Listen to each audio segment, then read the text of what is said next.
ఈ వీడియోలో మనం భగవద్గీత అధ్యాయము 2 శ్లోకము 72ను పరిశీలిద్దాం. పెద్దలారా, ఈ శ్లోకం 2వ అధ్యాయానికి ఒక చక్కని ముగింపులాంటిది. ఇప్పటివరకు శ్రీకృష్ణుడు స్థితప్రజ్ఞుని లక్షణాల గురించి వివరించాడు కదా. ఇప్పుడు ఆ అత్యున్నత స్థితిని చేరుకుంటే ఏమవుతుందో అర్జునునికి చెబుతున్నాడు. దీనినే బ్రాహ్మీ స్థితి అంటారు.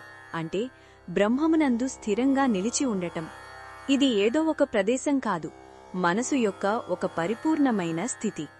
ఈ స్థితిని పొందిన వ్యక్తి మళ్లీ ఎన్నడూ మోసపోడు, వ్యామోహంలో చిక్కుకోడు. మన జీవితంలో చూస్తూ ఉంటాం కదా, చిన్న చిన్న లాభ నష్టాలకు, సుఖదుఖాలకు మనసు ఎంతగా అల్లకల్లోలమవుతుందో. ఈరోజు సంతోషం, రేపు విషాదం. ఈ గందరగోళమే మాయా, వ్యామోహం. కాని ఈ బ్రాహ్మీ స్థితిని పొందిన యోగి ఈ అన్నింటికీ అతీతంగా ఉంటాడు.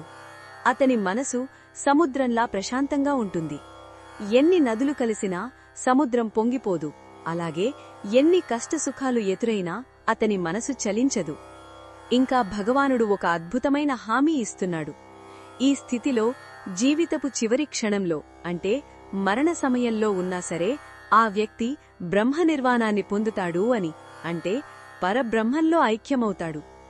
జనన మరణ చక్రం నుండి విముక్తి పొందుతాడు.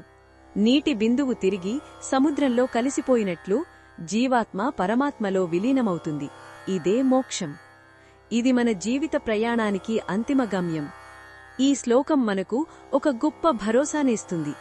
ఆధ్యాత్మిక మార్గంలో నడవడం కష్టమే కావచ్చు, కాని దాని గమ్యం ఎంతో శాంతియుతమైనది, భయం లేనిది. మరణ భయాన్ని కూడా తొలగించేంత శక్తివంతమైనది ఈ బ్రాహ్మీ స్థితి. మన దైనందిన జీవితంలో చిన్న చిన్న విషయాలకు అతీతంగా ఉండటానికి ప్రయత్నించడమే ఈ స్థితికి మనం వేసే మొదటి అడుగు.